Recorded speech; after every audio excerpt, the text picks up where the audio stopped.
જેના મુખમાં રામનું નામ નથી એવા દુરીજનનું અહીં કોમ નથી.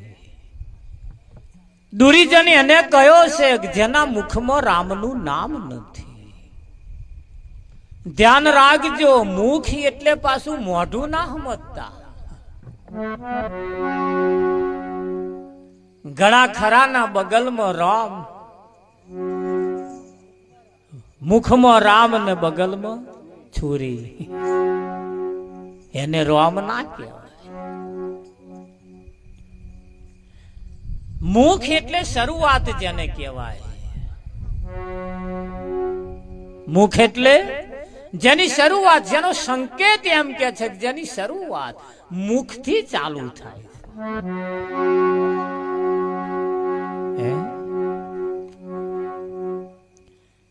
એ બોલે ને, કોઈ પણ વ્યક્તિ બોલે એના ઉપરથી ખબર પડી જાય એના શબ્દો કયા લે, કયા લે કે ના કયા લે.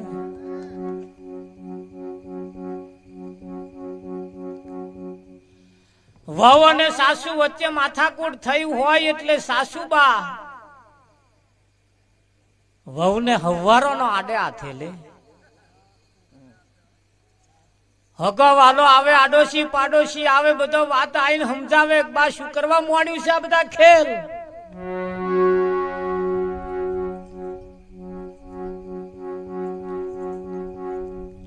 જ્યારે દીકરી લાવવાની થઈ ત્યારે તમે પરગોમ જઈને એમ કહેતા હતા તમારી દીકરી અમારી દીકરી, આજે શું મોડ્યું છે? તારે સાસુબા કહેશે કે ભાઈ વાત એમ નથી, કે શું છે?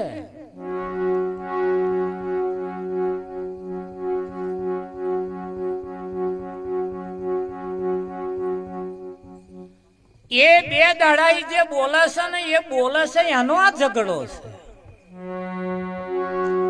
તે કે બોલે નહીં, કે બોલે, અમારે બોલ્યા હાથે મતલબ નથી, પણ આ જે શબ્દો બોલે છે ને એ શબ્દો એના નોય, એ શબ્દો એના નોય. આડોશી પાડોશી હગો વાલો કે આ શબ્દો એના નોય, તાર છે કોના? આ શબ્દો જો એના હોય તો આવું ના બોલે. એ બોલે એના ઉપરથી ખબર પડી જાય કે આ શબ્દો બીજા ઘરના નહીં, ત્રીજા ઘરના નહીં, ચોથા ઘરના નહીં, આ છઠ્ઠા ઘરના શબ્દો આયા છે. ખબર પડે કે ના પડે? અને એટલે હાહુબાઈ જે બોલવાની ચાલુ કરે ને એટલે હાહુબા ખોજ કરે કે આ 3 દાડા પેલા બેહવા કોને ઘેર ગયો હતો, અને બેહવા ગયો હોય એના ઉપરથી ખબર પડે કે આ છઠ્ઠા ઘેર અમારી આવી વાતો, છઠ્ઠા ઘેર અમારા આવા શબ્દો પડ્યા હતા, અને એ જ શબ્દો છઠ્ઠા ઘેર થી આયા છે. અને શબ્દો કયા લે મહારાજ? તમારા જે શબ્દો છે ને એ 6 ઘેર નહીં 10મે ઘેરે પડ્યા હોય, અને ફરતા ફરતા ફરતા તમારે ઘેર જેદાર આવે ને જેદાર તમને ખબર પડે કે આ શબ્દો અમારા નોય, આ 10મે ઘેર શબ્દો પડ્યા હતા અમારા, ત્યાંથી આયા કેવી રીતે અમારા ઘરમાં? કેમ? કોઈ કોઈનું નથી રે, કોઈ કોઈનું નથી.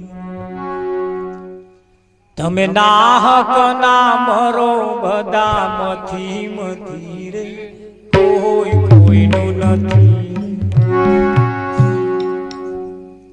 આ બધું આપણે સાંભળતા સાંભળતા આયા અત્યાર લગીન કે કોઈ કોઈનું નથી. લગન કરીને તરત જો બધો આપણો થઈ જતો હોય આ શીરા ખાતા જ નહીં ને. આમથું નહીં કહ્યું બેટા વર વગર રહેજે પણ ઘર વગર ના રહું. જીવનની અંદર વર વગર ચાલે પણ ઘર વગર ના ચાલે તો ઘર એ કયું?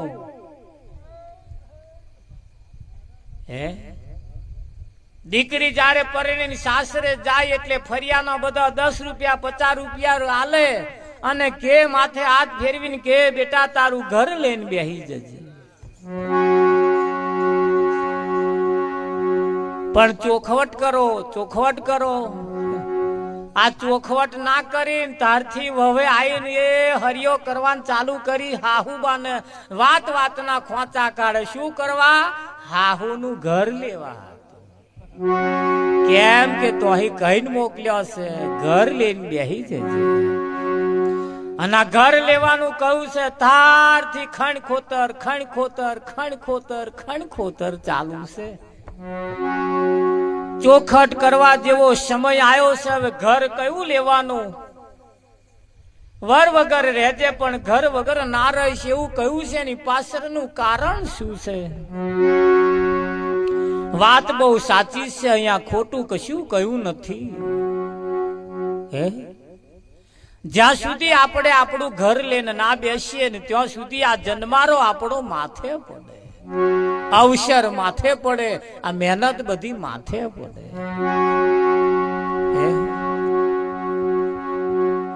આ બધોય ઘરો આપણો નથી મહારાજ. આપણો છે? આપણો નથી.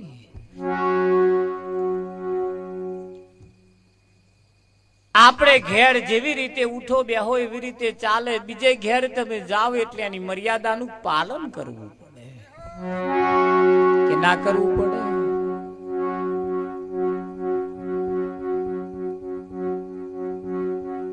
એમ સમજી વિચારીને જે ચાલે, વિઠ્ઠલ મહારાજ વિવેકથી જે ચાલે, સમજી વિચારીને જે ચાલે, એક એક પગલે વિચાર કરે. પેલા બેનોને લાજ કાઢવાની હતી, આ થઈ ગઈ.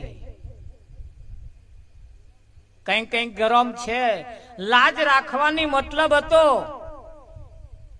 એ બેનની નજર 5 ફૂટ થી 6 ફૂટ આગળ નહીં જોવાનું. આ સંકેત કહેતા હતા એનો. આવું કહેવા માંગતા હતા.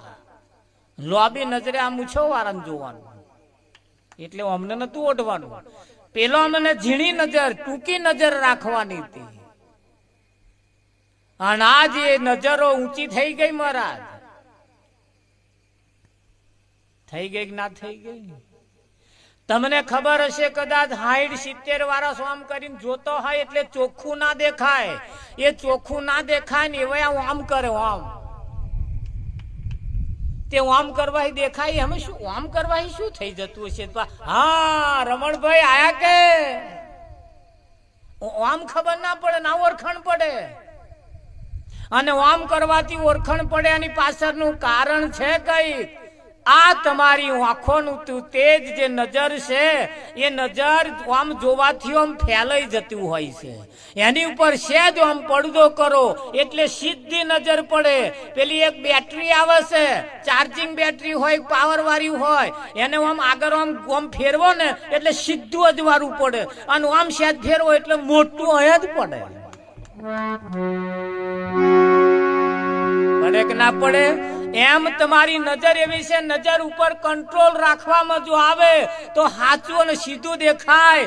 જો એની ઉપર કંટ્રોલ રાખવામાં ના આવે તો આ છેટે રહેલી વસ્તુ સીધી દેખાતી નથી, ચોખ્ખી દેખાતી નથી. એના માટે આ પડદા રાખવાના હતા. આજે પડદા નીકળી ગયા એટલે ચોખ્ખું દેખાતું નથી કે આનું પરિણામ શું આવશે.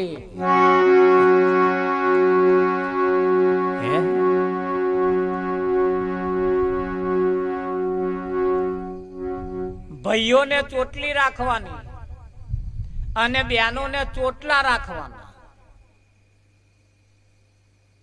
હવે ચોટલો પુરુષમાં આવે કે સ્ત્રીમાં આવે? ચોટલો એટલે પુરુષમાં આવે, પુરુષ જાતિ કે, અને ચોટલી એટલે સ્ત્રી જાતિમાં આવે. તો સ્ત્રીને ચોટલી રાખવાની કે પુરુષને ચોટલી રાખવાની? આના નિયમ ઊંધા છે.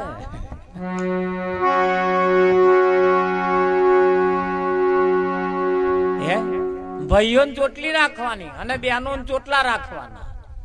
હા, કયા ચોટલા? માથાના નહીં, આ મોટા ચોટલા જ છે એ રાખવાના.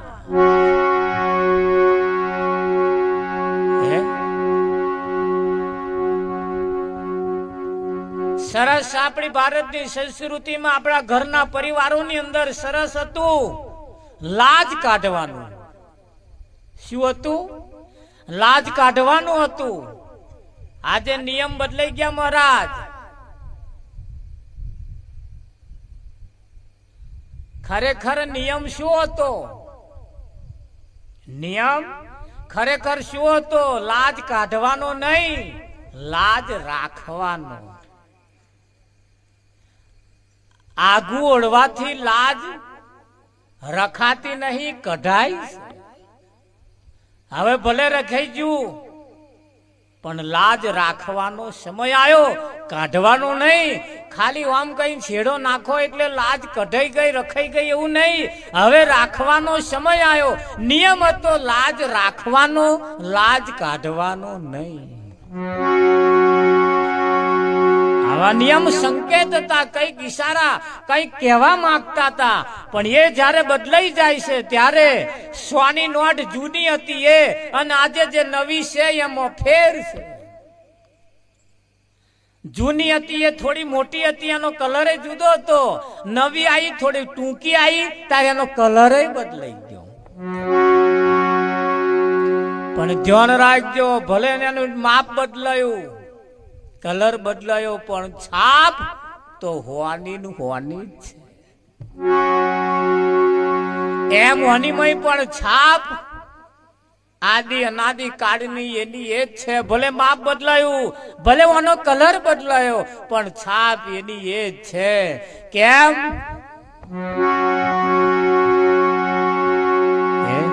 ભક્ત બીજ પલટે નહીં, જુગ જાય અનંત.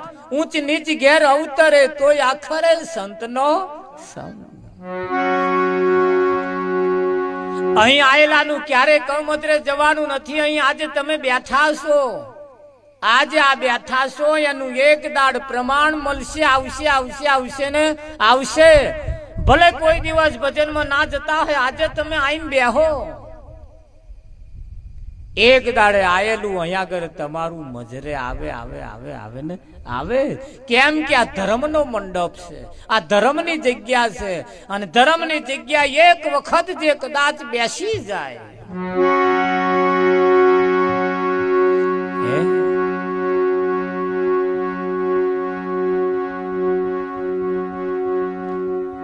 સીતાનું હરણ કરીને લાયા, પછી સીતાને રાવણ હરણ કરી લાયો. સીતાને ઉપાડી લાયો, હરણ કરી લાયા. પછી મંદોદરીએ રાવણને પૂછ્યું કે હે મારા સ્વામીનાથ, સીતાનું હરણ કરવામાં તમને બહુ તકલીફ પડી, તમને બહુ તકલીફ પડી, બહુ બધી બાબતોનો સામનો કરવો પડ્યો. પણ હે મારા સ્વામીનાથ, સીતાનું હરણ કરવું બહુ નાનો છોકરાનો ખેલ હતો. કે કેવી રીતે? કે રામચંદ્રનો વેશ ધારણ કર્યો હોત તો સીતા અને આટલું બધું કષ્ટી તમારે ના વેઠવી પડત. રાવણે કહ્યું મંદોદરીને કે મંદોદરી, તારા પહેલા મને વિચાર આવ્યો તો, અને વિચાર મેં અમલય કર્યો. રામ જેવા કપડો મેં પહેર્યો, અને કપડો પહેર્યો તરત બધી સ્ત્રીઓ મને માં કહેવાનું મન થયું. રામનો ખાલી કપડો પહેર્યો, અને કપડો પહેર્યો તરત જેટલી સ્ત્રીને જોઉં એટલી બધી સ્ત્રીઓને જોઉં, અને એને માં કહેવાનું મને મન થયું. તો તત્કાળ મંદોદરી, તને માં કહેવાનું તૈયારીમાં હતો, જો એ મેં ના કાઢ્યો હોત તો.